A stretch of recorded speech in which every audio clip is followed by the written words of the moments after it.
Hello mga kasolid, good morning naman sa inyong lahat. Ngayong umaga pag-uusapan natin kung paano nga ba yung ligtas na paraan para tayo ay makapag-overtake sa kalsada, no? Kasi kung hindi nyo na itatanong mga kasolid, yung nag-hit ko talagang video o yung talagang marami akong views na video ay doon sa step by step ng pagmumotor. So hindi ko na-continue yun kasi naging abala ko sa mga videos na kailangan kong i-upload para sa aming mga charity. Kasi kailangan yun para naman mas makita ng mga nag-donate na talagang na-appreciate natin yung kanilang mga ibinigay at talaga namang nakarating sa kanilang mga pinagbibigyan. Ayan. At ang pinakamarami nga dong question na nabasa ko ay tungkol sa paano nga ba mag-overtake. Kasi sasabihin nila dun sa mga comment ay medyo mahina daw yung loob nila, paano po ba talaga mag-overtake, lalo na po sa highway. So ngayong umaga, makikita ninyo kung paano mag-drive ang inyong kasolid. Ayan. Mga kasolid, kung mapapansin nyo, yung aking pagdadrive ay hindi ako masyadong natutok sa likod ng mga sasakyan man yan o kapwa ko motor. Bakit? Kasi baka minsan, biglang may mangyari dyan na aksidente, so nakatutok ka. So paano ka makakaagwat sa kanila? So mahahagip ka na rin. So kailangan, meron tayong tinatawag na proper distancing. Ano? Kumbaga ngayon na nangyayari sa atin ay social distancing. Parang ganun. Joke lang po yun. So yan na nga, meron tayong proper distancing. Bakit? Para may time pa tayong prumreno sa mga nasa unahan natin. At saka pala mga kasolid, pag magdadrive kayo, hindi lang po kayo dapat doon nakatuon sa mga nasa unahan ninyo. Kung hanggat maaari dapat nakafocus kayo doon sa inyong unahan or doon sa sasakyan na nauuna pa sa inyong sasakyan na nasa unahan ninyo. So ganon. And then doon naman sa tagiliran, kaliwat kanan at saka doon sa likodan ninyo. Paano yung gagawin? Talas po ng pakiramdam at pandinig at refleksyon ninyo. Napaka-importante po niyan. Dapat po buong paligid ay inyong nalalaman kung ano ang nangyayari para makalkula ninyo ang inyong pagdadrive. Ayan, kung mapapansin nyo, mga kasolid, bago ako huminto, napakalayo ko pa rin sa sasakyan na nasa aking una. Kasi nga, kinakalkula ko yan. Kasi pag hindi nyo po yan kinalkula, mga kasolid, ay babangga po kayo. Lalo't automatic po ang inyong dala. Iba po talaga i-drive ang automatic. So, kailangan nyo talaga niya ng kalkulasyon kung paano kayo magme-minor. Ayan, at pepreno.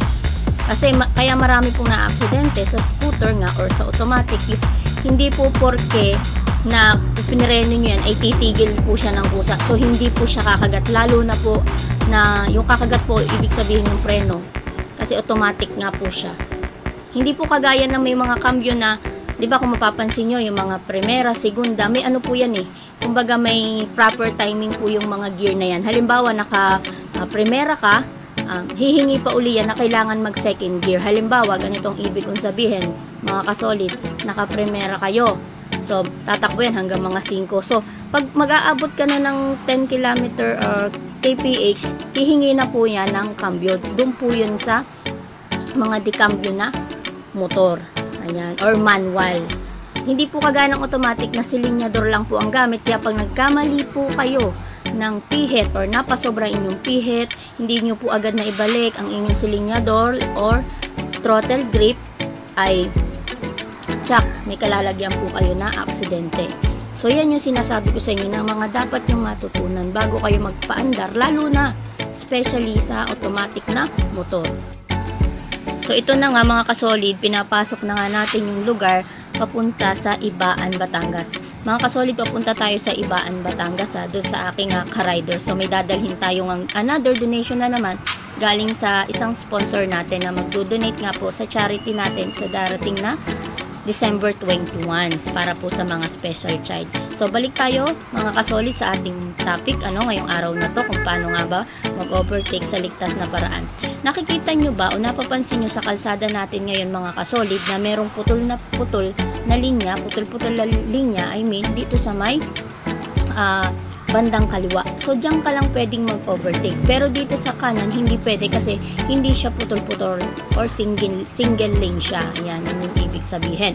So kung mapapansin nyo mga kasolid, ako ay nag-iintay ng proper timing kung kailan ako dapat mag-overtake. Okay, kasi napakahirap po talaga halimbawa, overtake po kayo dyan, maraming sasakyan dyan sa may left side, ay maaari po kayong maaksidente. And then yung proper distancing ninyo sa bawat sasakyan, kung motor man yan o sasakyan, kailangan dapat sinusunod nyo yan. Halimbawa ito, ayan, magpa-placer siya dito sa may left side, o kung mapakanan man yan, kailangan may distansya kayo sa kanya para may time kayo na umuna sa kanya, hindi yung nakatutok kayo sa kanya, no? Lalo na special po talaga sa automatic, kasi po, alam niyo po ba, pag sobrang bilis niyo sa automatic, hindi niyo na po yan basta maipepreno, hindi na po gagana ang preno yan. Maniwala po kayo sa akin. Kahit ako, pinag-aralan ko yan kasi almost 14 years ako sa manual, so nanibago rin akong gumamit nung una ng automatic. Talagang pinag-aralan ko siya. Ibang-iba po talaga siya. Kaya mga kasolid, kung napapanood ninyo yung aking mga nauunang vlog or video sa aking channel, na kung bakit ko parating sinasabi na kailangan ninyong mag-practice sa automatic na naka-center stand, kasi pag-aaralan ninyo yung pag-control ng silinyador, kasi yan yung number 1 na kailangan yung pag-aralan, kasi wala nga po tayong cambio. Yan po yung ibig kong sabihin. So ayan mga kasolid, makikita ninyo, open po yung ating kabilang linya maya-maya, kaya pwede na po akong mag-overtake. Yan po yung safe na pag-overtake po. Ganyan po.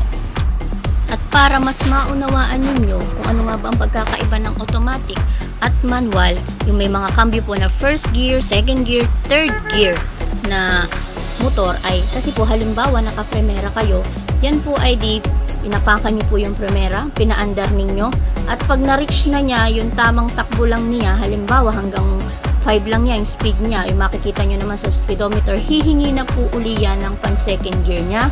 Then pag na-reach naman niya yung mga 15 kph, hihingi uli yan para sa third gear. Ngayon, magpo-fourth gear naman kayo kung kinakailangan nga lang. So, yun yung pagkakaiba. Kumbaga, may napigil po sa inyong motor, may kabig pag po di-cambio ang inyong mga motor or manual. Kumpara sa automatic na tanging ang pag-asa nyo lang para makontrol ay ang silinyador.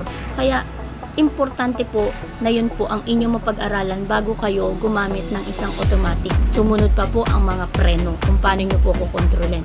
Huwag po kayong magpe-preno ng biglaan sa scooter dahil talagang susubsub po kayo. Ayan, nakita nyo kanina, kung napansin niyo, nag-overtake man ako dalawang tricycle pero open lane po.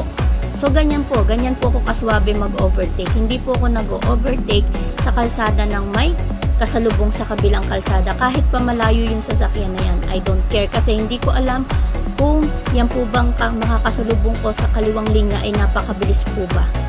So nakikita ninyo, dalawang sasakyan po, patatlo na kotse. Ayan, so open lane, napakalayo po. Another overtake again. Diba kung mapapansin nyo mga kasolid, napakalinis ko, napakaswabe ko mag-overtake.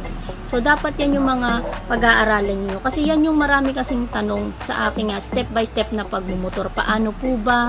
Ano po bang gagawin ko para sa tamang pag-overtake? Paano po ba yung ligtas? Lalo na po kung mga truck yung kasabayan ko. Ano po bang gagawin ko? Ganyan. Ganyan po ang gagawin yung ligtas na pag-overtake. Alam nyo po ba, mga kasolid, sa tagal ko na nagdadrive, may isa lang po akong katwiran sa aking sarili. Di bali na akong bumagal, basta ako'y makaligtas. Okay, di bali na akong maunahan, okay lang.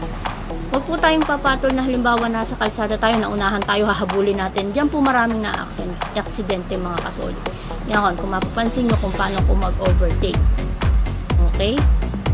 So sana mga kasolid na iintindihan yung gusto kong ipaunawa sa inyo na hindi lang basta kayo nakapag-motor. Gaya nitong coaching naka-blue na to. So kung nakatutok ako dyan, nag-alanganin siya, baka sumabit siya dun sa truck. Eh kung nakatutok ako din dito at na-aksidente yung blue kotse niyan, hagip din ako. So magkakabanggaan kami. Kaya importante na may proper distancing kayo sa pagdadrive. Tsaka dapat may kalkulasyon nga kayo. Yun yung napaka-importante doon. Kasi para may time pa kayo makapreno. At pag kayo preno or nakatigil or nag-zero na yung speed, malayo pa rin kayo sa sasakyan, di ba? So yun yung gusto kong iparating sa mga gustong mag-drive ng motor. Oo, masarap mag-drive ng motor, pero dapat wag po natin kakalimutan yung mga responsibilities na nakaatang sa atin or nakaano sa ating sarili. para tayo ay mag-drive ng motor. Dapat yun po yung maging kaisipan natin. Hindi yung sasakay ako ng motor kasi exciting, gusto kong mag-drive, okay lang, kahit wala akong lisensya, okay lang, wala akong helmet. Napaka maling thinking po niyan kung ikaw po ay isang magiging rider. At para nga po sa mga disclaimer dyan, gusto ko lang pong ipaunawa na hindi naman po talaga ako masyadong professional sa pagdadrive ng motor. Kahit pasabihin po ako ay matagal na nagmumotor ng 14 years na manual at 1 year na nga po dito sa automatic. At gusto ko rin po sanang ipaalam na bago rin po ako nagmotor na gusto ko rin pong gustong ipaunawa sa lahat na sana magkameron kayo ng training gaya po ng aking pinagdaanan kung nanonood po kayo ng aking vlog na mga nauuna or videos na nakapagtrabaho nga po ako sa Honda Philippines, and then may mga training po kami dyan na mga pinagdaanan bago po kami pinatakbo sa kalsada or pinagdrive po ng motor sa kalsada. Paano ba yung magiging senaryo or gagawin mo kapag madulas or mabuhangin, ano yung tamang pagdadrive, ano yung tamang distansya mo sa sasakyan, mga exam. So ganun po yun. At ibig pong sabihin ng inyong pong kasulit ay hindi po kumbaga basta lang nakasakay sa motor. May mga trainings po ako na pinagdaanan. Yan naman po talaga yung aking content na gusto kong ma-share sa mga nagnanais na magmotor. Kasi may mga tao din po na humihingi sa akin ng advice na paano nga ba magiging katulad mo na kahit matagal na sa kalsada ay hindi pa rin na-aksidente. Guys, na-aksidente din ako dati pero mild lang. Hindi naman po yung katulad ng iba na halos nababalian na. Hindi naman po ganon. So, kaya dapat pag nagmumotor kayo may mga proper training kayo and learning sa inyong sarili bago kayo humawak ng isang motor. Kasi marami kasing iba na magmumotor na ang gusto lang nila is makasakay, matutong mag-drive, pero nawawala na po kasi sa isip nila yung disiplina at responsibilidad pag po sila sumakay sa motor. Lalo na po especially sa, hindi ko naman po nilalahat, kalimitan po kasi ng mga kabataan ngayon. Sasakay ako ng motor kasi gusto ko matuto. Exciting, magpa-practice pa lang, pinagdadrive na agad. So yun, nakikita mo, lalo na automatic yung pag-aaralan nila kasi akala nila automatic is madali lang, pero hindi naman nila alam, mas kumbaga mas kailangan mo mag-training kasi nga gawa ng silinyador lang or throttle grip na tinatawag nga po namin sa Honda Philippines ang iyong magiging pag-control sa scooter. Kaya po ganun. Kahit po doon sa may bahay namin, marami na aksidente sa may kanal, sumushoot sila.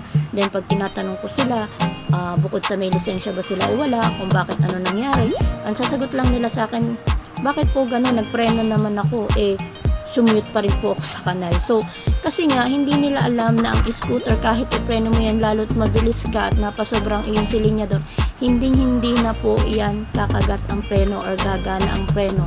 Ang mangyayari sa'yo, dalawang klase lang, babangga ka sa pader kung may pander, or ikaw ay susubsob sa kalsada, or ikaw ay magi-slide. Kasi, ang ano po niyan, pasadsad na, hindi na po titigil, sasadsad na po yung inyong gulong. Kasi po, ang tama nga po pala, bago ko makalimutan, na pagpipreno sa scooter ay hindi po pabigla. Kumbaga, konti-konti lang. Kung mapapansin nyo sa akin pagdadrive, ayan, papitik-pitik lang po yung preno ko. Then, minor. Ayan, mag-overtake na naman po ako. Diba? Halos wala akong sasakyan na kasalubong. So, that is the safety way. Ayan, nandito na po tayo sa wakas, dito sa Ibaan, Batangas sa bayan. So, ang pupuntahan naman po natin dun ay sa baryo ng Sabang. Ayan, Ibaan, Batangas. Yun yung pagkakaalam ko dun sa barangay ng aking ka-riders. Yan, napapasok na nga po natin ang Ibaan, Batangas. So, yung kung ilan pa dapat gano'ng kalayo pag nagpa-placer ka na sa kanan or kaliwa, yung signal light, yung po yung placer na sinasabi po, signal light. O yan. Kita nyo, hanggang sa layo-layo ng ating biniyahe mga kasolid, yung distancing ko sa sasakyan is hindi nababago. Kasi nga yung ating automatic na motor ay hindi porke pinreno mo ay titigil yan ng kusa. Kahit pa sabihin automatic yan. Okay? Yun yung sinasabi ko sa inyo. Yan, maya-maya liliko na tayo. Then makikita nyo maya-maya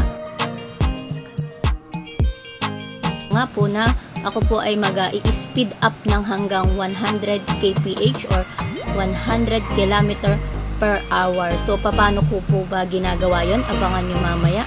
So, ano ba yung dapat yung i-consider bago kayo magpatakbo ng ganong kabilis? Ano ba yung dapat yung maging alertness pag ganon? At saan lang kayo dapat pwedeng magpatakbo ng ganun, depende sa sitwasyon. Yan yung abangan nyo mamaya. Yan yung mga tips and advice na sasabihin ko sa inyo. Kaya dapat sana marami kayong matutunan sa mga pinagsasabi ko sa inyo kanina guys. So mga kasolid, ayan. Sana nagugustuhan nyo yung aking mga sinasabi at may mga natututunan kayo. Again, sa mga disclaimer, hindi po ako professional. Meron lang po akong mga trainings na pinagdaanan na gusto ko pong i-share. Ayan, nakikita nyo, tumatakbo na po tayo ng 80 kilometers per hour. Ayan, o kph. Nakikita nyo, stable pa rin naman yung ating action cam. Ito nga po pala ay isang Supremo Conquest. Ayan, 4K edition nila ngayon. So, I'm happy naman at maganda ang ating action cam ngayon. Nag-overtake na naman po ako. Kita ninyo, wala na naman po yung sasakyan. So, abangan nyo mamaya yung aking speed up na 100 km per hour. Ayan, nagna-90 na. Malapit na. So, mga kasolid, dapat pag nagpapatakbo kayo ng 100 km per hour ay marami kayong dapat i-consider. Unang-una, ano nga ba ito? Una ay yung place o yung lugar na kung pwede ba na kayo magpatakbo ng ganung kabilis. Ayan, walang masyadong tao. At syempre, alerto kayo. Baka mamaya may mga aso dyan na patawid-tawid. Kagaya na sinabi ko nga na sa nauuna kong video kanina, kailangan yung proper awareness or alertness. Ayan, sa pagdadrive. Kailangan alam niyo yung mga nangyayari sa paligid nyo, hindi lang sa una, sa kaliwa, sa kanan, sa likod ninyo, talos ng pakiramdam, alerto niyo, dapat ganyan. Dapat ganun yung maging thinking nyo sa pagdadrive. Ayan, naka 100 na tayong speed kasi 110 po itong ating Honda Beat FI version 2. So nakikita nyo, napakabilis. Stable pa rin naman ang ating action cam. Sumusunod siya.